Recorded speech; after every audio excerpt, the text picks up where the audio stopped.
Well, let's find out the things that other people want to know. Mike, thank you for sending in your question. We'll get to that. If you have a question to ask Liz or Maureen, please feel free to unmute yourself and chime in. I've got questions. I've got one saved from Mike as well, but we'll continue at this for a little bit longer. So if you've got a question, feel free to ask away. Dr. J, I was just thinking the same thing. Stan did this. I love it. I love it. I love seeing your tweets, Maureen. So they're all over the place, which is what I really love. Yeah, I owe Stan a lot. Stan is like, I am not worthy, man. Seriously. Hey guys, thanks so much for this conversation already. I'm a first-time kind of writer. I'm tackling the history of brewing in Oklahoma. So I was just kind of... Ooh. Go for it. Yeah, trying. Just any general advice for first timers. You know, I kind of blogged and did a podcast and got kind of an oral history of the craft beer community. Really started in 2008, so it's a fledgling. But just kind of curious what any advice you have for writing in a book format. For me or Liz? Anybody. I'll take anything. Okay, well, first of all, I'd say if you're genuinely interested, make sure, teach yourself how to think like a historian. That helps. And I did go to graduate school, but there's a lot of books that you can read about how to do that. But oh God, I just lost my train of thought. Sorry. Oh fuck. Work hard. It's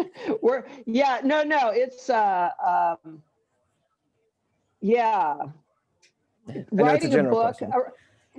Writing a book. Well, first of all, don't do it because I've already learned crazy. That. I've already learned that. It's a lot of work. Here's my only advice about writing a book. Write a sentence. And if you like that sentence, write another sentence. And if you like that, then write another one. And you are close to having a paragraph, and don't think about it like a book. Think about it one sentence at a time. It just don't panic, because it is overwhelming to write a book. Just don't sit every time you sit down, don't think, okay, I'm writing a book. No, you're not actually. You're going to write a sentence. I've got a suggestion for you, and that is look at Doug Hoverson's work and how he's carved out what he's done in Minnesota and Wisconsin, which means going to pretty much every town in Oklahoma, going through their microfilm and stuff like that. But that's an area you can own, and you're going to discover a lot of things that people don't know about yet. Yeah. Personally, I'd really like you to investigate chalk beer more, but that's kind of a personal thing. But I will be indebted if you do that. Yes, me too. Yeah, I was gonna say you definitely want to talk to Doug. He's done exactly that in a couple of states. The only other advice I would give you in researching any sort of histories, looking at beer, is you're gonna have to go to various archival places, research centers, museums, libraries. Become really good friends with the people there. Make sure you're really nice to them. Make sure that you develop a relationship with them, because they are going to, you're going to need all kinds of information from them, and they're the ones that are going to have to dig it out for you. And depending on somebody's mood, you're going to get it, and sometimes you're not. But if you're really nice, it makes life a lot easier. I will tell you that. For sure. The one thing I would say is just kind of a warning is that there's more and more digitized material online all the time. It's great, but sometimes it presents an illusion of completion that, here's a whole bunch of Oklahoma newspapers online. Here's a bunch of old county histories from the 1890s. This is great. Now I've got everything. But you don't.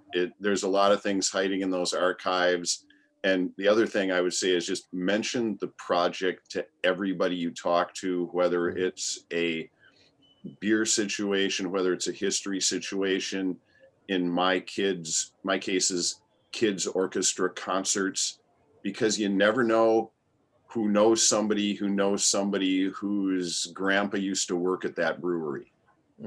And good point. That the networking, and if there's other people that know you're working on it, they might mention it when they hear somebody else talking about it. There's also another area for you to, and that of course is the indigenous people, and that's going to be more fine oral histories and things like that.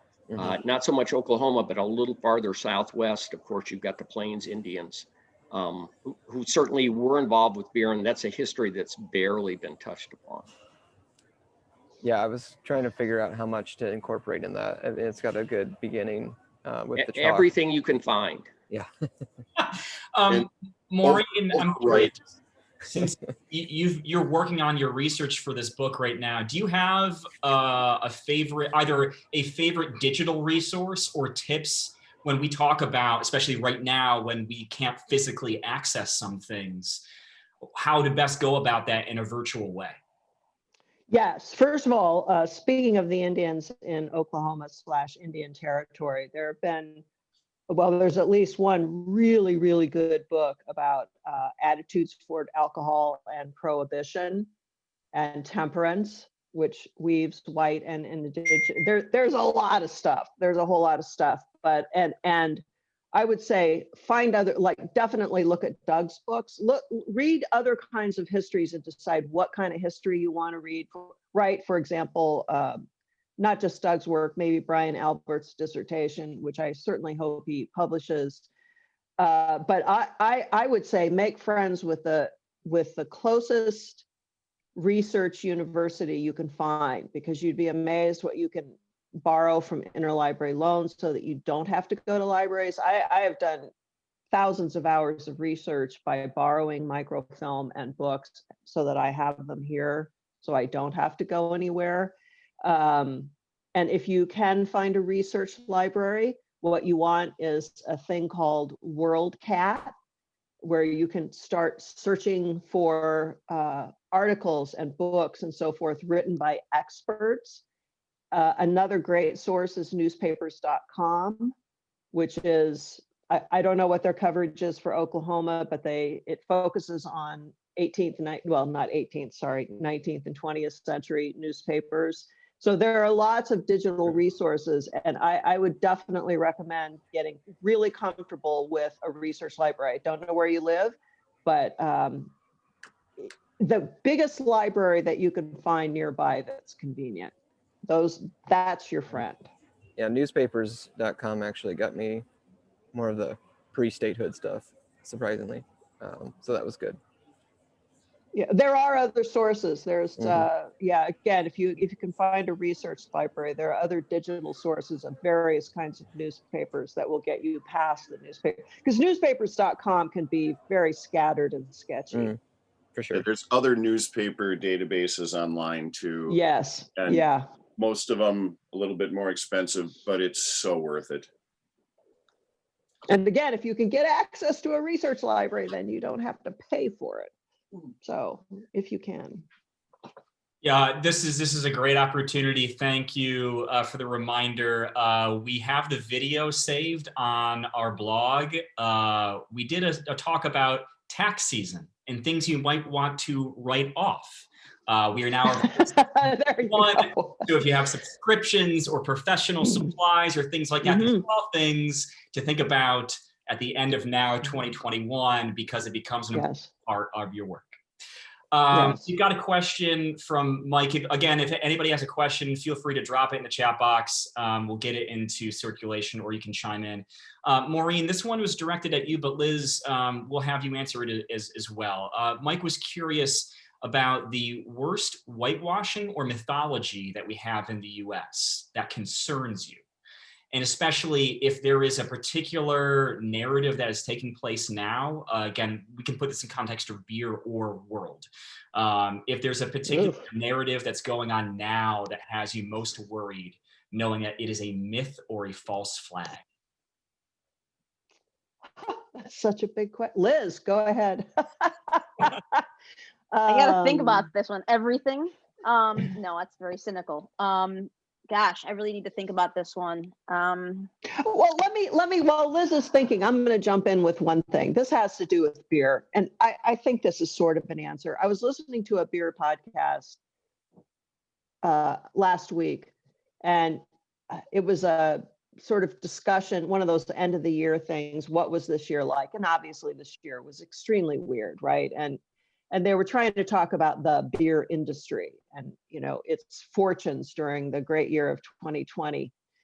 And at one point, one of the people who I think was a brewery owner, a small brewery owner, said, well, you know, things went kind of bad. We had COVID, and then we had this big surge in the spring, and then suddenly business got better again, and then it got worse again. And I thought, man, baby, the reason it got better in the spring is because political leadership said, oh, well, we didn't have any leadership, but the message was, you know, COVID's over, go out, have a good time, go back to bars. And yeah, everybody in the service business, this particular person had a tap room attached to the brewery.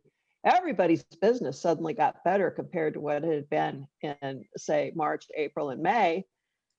But that was because there was no political leadership. And so people got infected, and then, you know, the bottom fell out again, and the service industry was affected. So for me, the great whitewash is to not really think about what happens at your state legislature, what happens in Congress, how those things actually affect you every single day. They actually make a difference. And I think there's this idea that somehow those things don't affect us. You know, to hear this guy describing his business, well, we had this big surge in business, as if, you know, there was no explanation for it whatsoever. That is a bad way to look at stuff. You know, you should think a little more about the big picture. That's and now Liz is Maureen, because going back to March and April, one of the most common stories that I was seeing, not just within the trade media, but local news stations, was, isn't it wild that your local brewery is doing a direct to consumer sales now? They're putting it in a can, buy it when you drive up. And that was the response of local and state laws changing. That's right. Right now is the time when those laws are becoming part of the legal and political discussion again. That's right. I'm not seeing these stories pop up. That's right. That's right. And this is what that, you know, there was a reason that the business fell and then it surged again, and it just didn't happen nowhere. And that's right. Laws are getting changed. Do you know who is the most important person in your life if you sell alcohol, if you retail it or make it? The people who get elected to your state legislature. Forget Washington, D.C., man. They're almost irrelevant to they're not entirely irrelevant because of labeling and so forth. And what happens in your state legislature, it matters. And I don't know, for so long we've been told that somehow the only thing that matters is who sits in the White House. That is not true. So there's a free story idea for everybody to go. Yeah. Homework, you didn't expect it, you're gonna get it.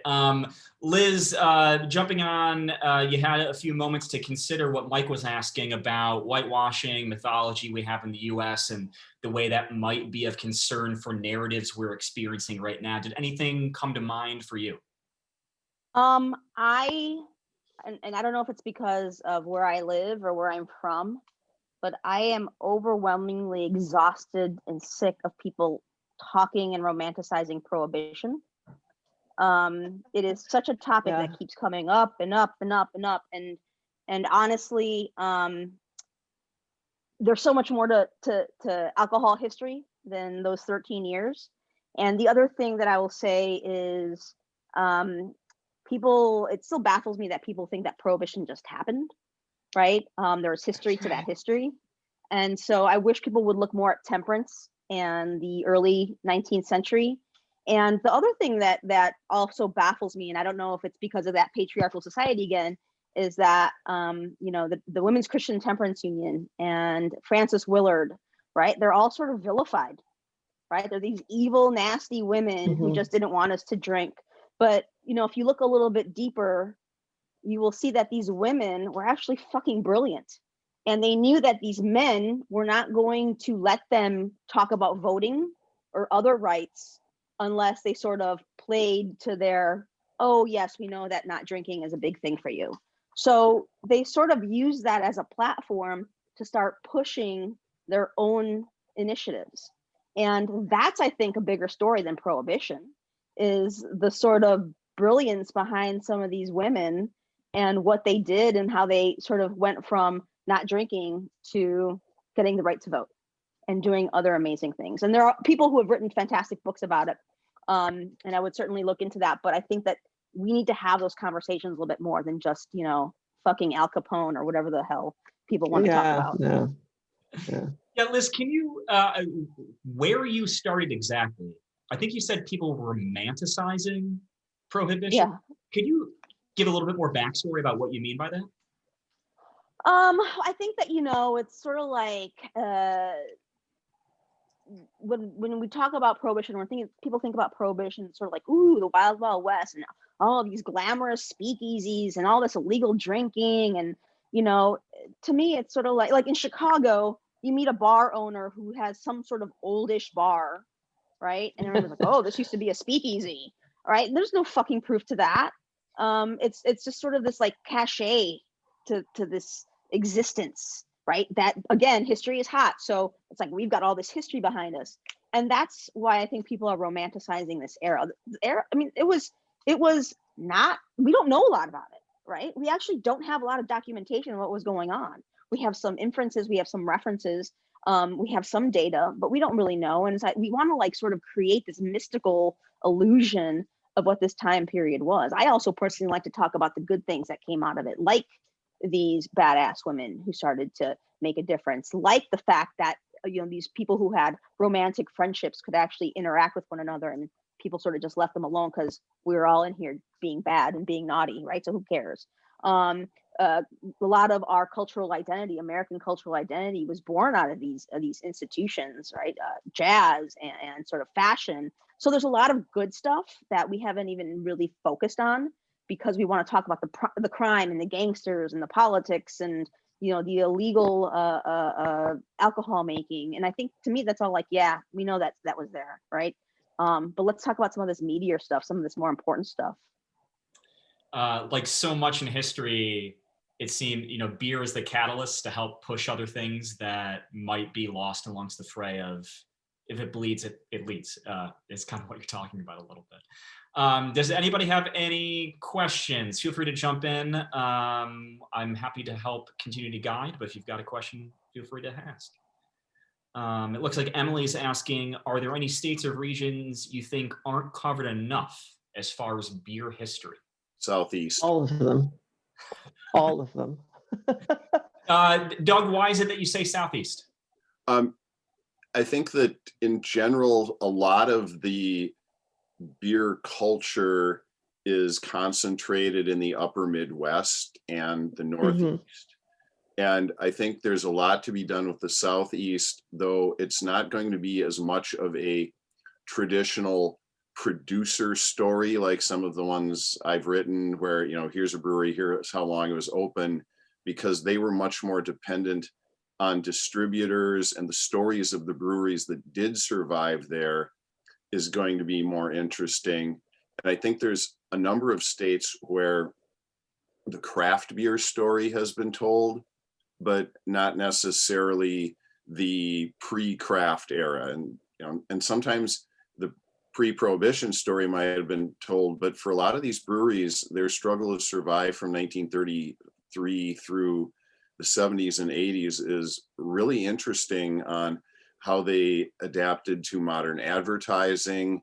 And there's a lot of work that can still be done on the transition to more diverse markets. At what point do some of these breweries actually start to advertise to people of color, or treat mm-hmm. women as consumers of beer rather than the sellers of it on the poster? So I think there's a lot of aspects of it, but I think if it's a region, the Southeast so far is the most undercovered.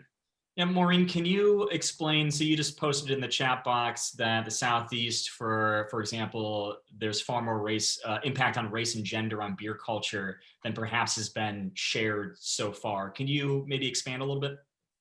Yes, to Doug's point, for example, the book that I wrote was just a big general survey. So I really was going after the big things, right? I couldn't do every single thing. And it was true that in the 19th century, the making of beer and the drinking of beer was absolutely geographically skewed toward roughly the northeastern United States, east of the Mississippi River, with some exceptions.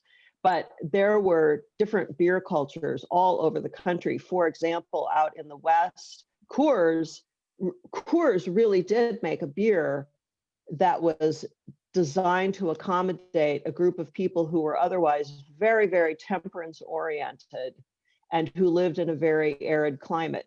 To Doug's point about the southeastern United States, the southeastern United States was the heart of what I call the race region, the enslaved region, and alcohol culture in general, including beer culture, was very different in the Southeast than it was in, say, the northeastern America, that was mostly settled by Europeans and where there was a very small Black population. So everything about alcohol in the South is very different. Then you go down to Texas in the Southwest, where there were huge German populations in the 1840s and 1850s, and where big German American brewers built breweries and invested in the 19th century. There are these pockets of weird German culture scattered all over the southwestern United States, but mixed in with this is an enormous indigenous population of people who weren't allowed to legally drink or buy or retail alcohol at all. So there are, I'm not kidding, there's 50 states, there's 50 way different stories to be told. So, there's a lot of work out there to be done.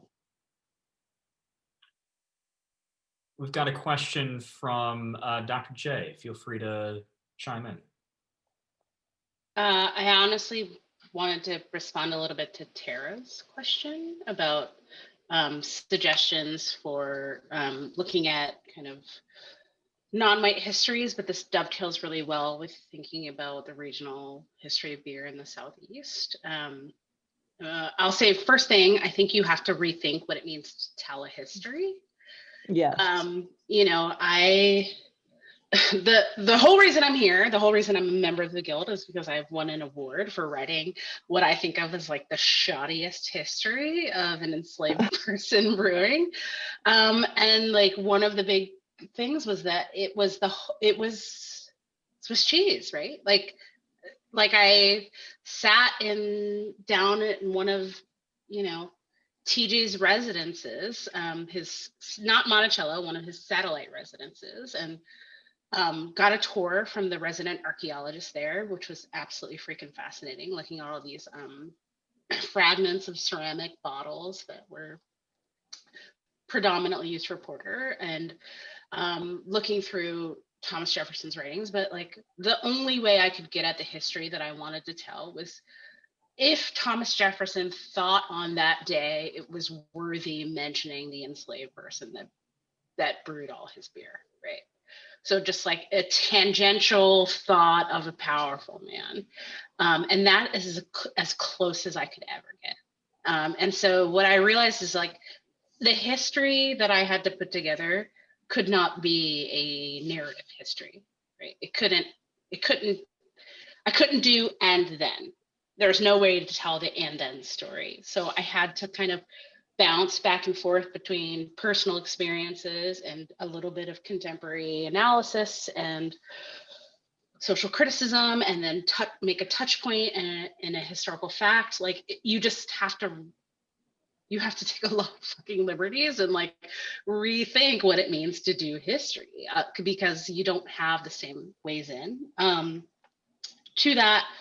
To that end, however, I think one of the things that I've learned since then is that historians of African American and enslaved people's cookery are incredible resources for thinking about alcohol.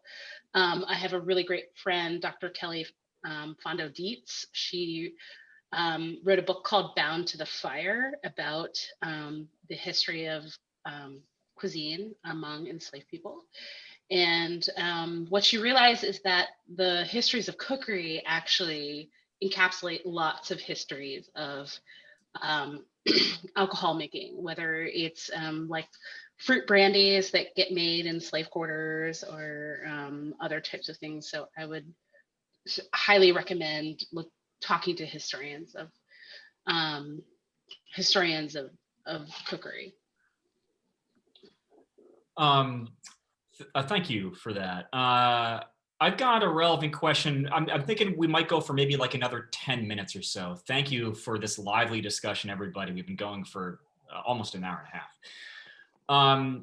There is a very real question that is the undercurrent of all of this, because we've spent 80 minutes talking about the importance of history, why we should think about history when we're telling the stories of contemporary beer. Who's going to pay for us to do this? So when we talk about all this value, it also comes to the ultimate question of where do these things go? And as a former blogger myself, that was, blogging is my passion, where I did similar stuff in real time, kind of like documenting things for free on my own, because it was fun for me, but ultimately, like, this is a lot of work we're talking about. So this is going to be, I'm opening this up to the group at large, but Maureen, Liz, please, if you have immediate thoughts, chime in. Because we talk about the history and the value of it. And I think as a whole, this group can have a collective appreciation and understanding of what that brings. But when you're pitching a story idea and someone says, like, I don't care, tell me about top 10 hazy IPAs. Like, what do you say back that's not just like, yeah, but like history is important. What's discussion beyond that? Find a hook.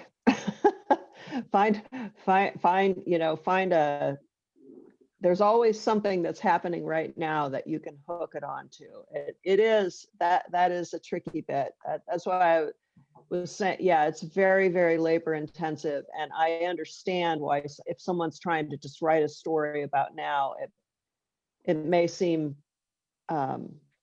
difficult to work it in, but your story will be richer for it. And yeah, cultivate your contact, do a lot of reading. You don't have to go do the research yourself. You can read Doug's work, you can read my work, you can read Brian Albert. There's a lot of, educate yourself and try to attach it to whatever it is that you think you want to write about and publish, because the money thing is, ooh.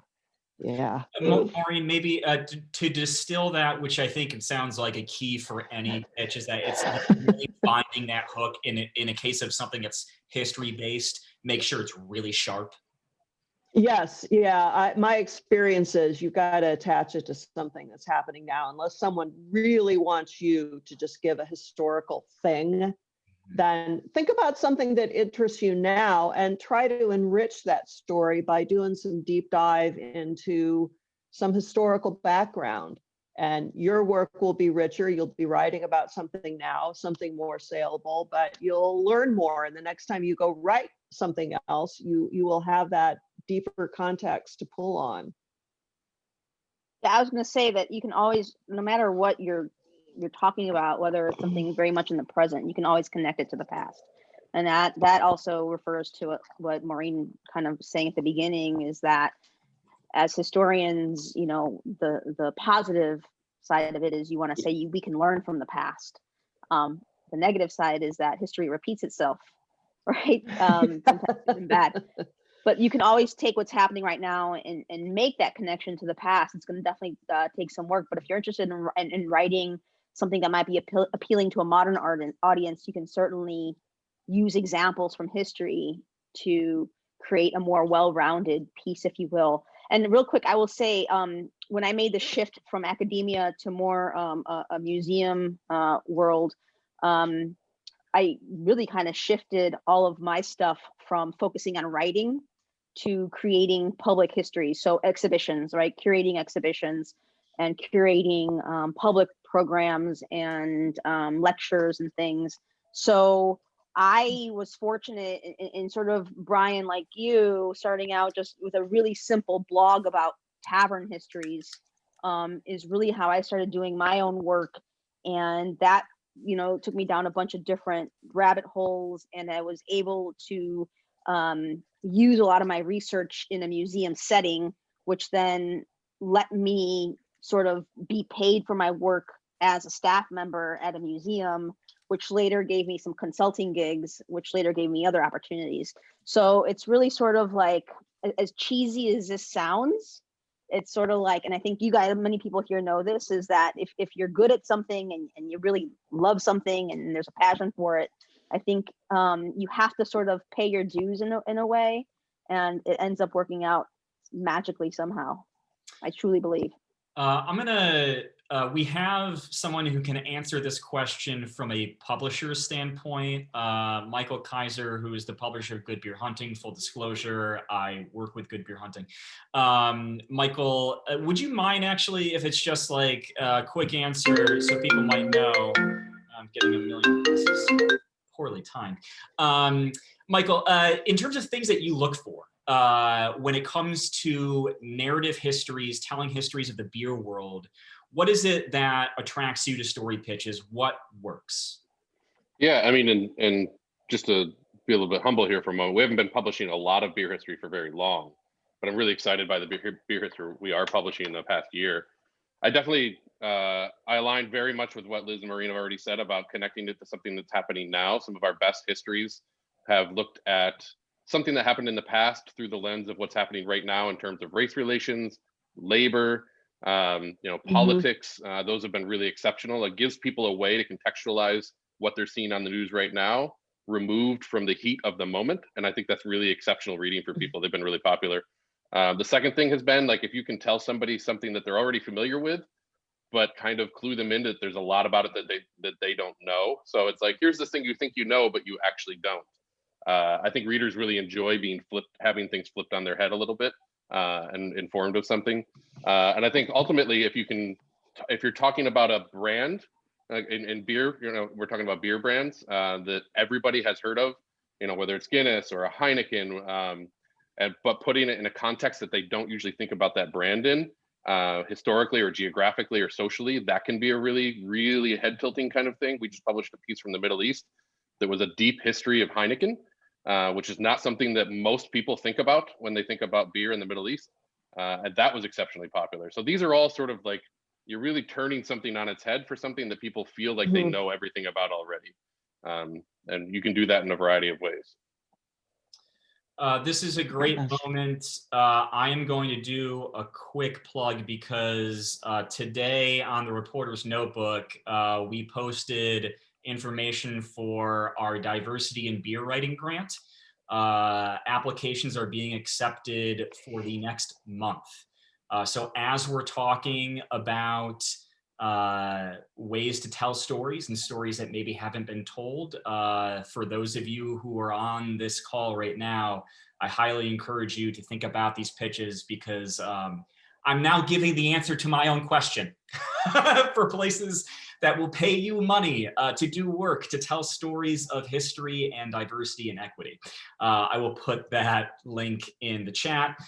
We're going to do one more question before we go. Again, thank you, everyone who's here. Special thank you to Maureen and Liz for being a part of this conversation. Jerry was curious about what you would want to educate today's beer audience about, as far as if it's a current, modern, up-to-date audience that's focused on what's happening now. What's something that interests you that you feel like would be important to then share with a contemporary audience? Maureen, we'll start with you. Oh, well, here's my big bugaboo. Americans infantilize alcohol. That's what they do. We teach our children that it's evil, and then they, of course, want to defy, and they grow up thinking it's evil. And man, that is the bedrock of all of these stupid ass laws that we have, that we really should be changing. People do not understand what a weird, weird attitude Americans have toward alcohol, period. It is, drives me absolutely insane. Liz, how about you? That's a good one, Maureen. I mean, that's a lot of what I study and what you study in 19th century American culture, and why a lot of the nonsense why it started, and you know, a lot of this anti-immigrant sentiment and a lot of these laws, as you said. I'm going to go back to the prohibition thing because it's been on my mind a lot. Really sort of extracting new narratives from that period of history, of American history. I think that we have some opportunities to tell some untold stories, and shift what we talk about a little bit, and also give some just credit to people who did other things at that time, to sort of shape our American culture and identity, for sure. All right, I'm going to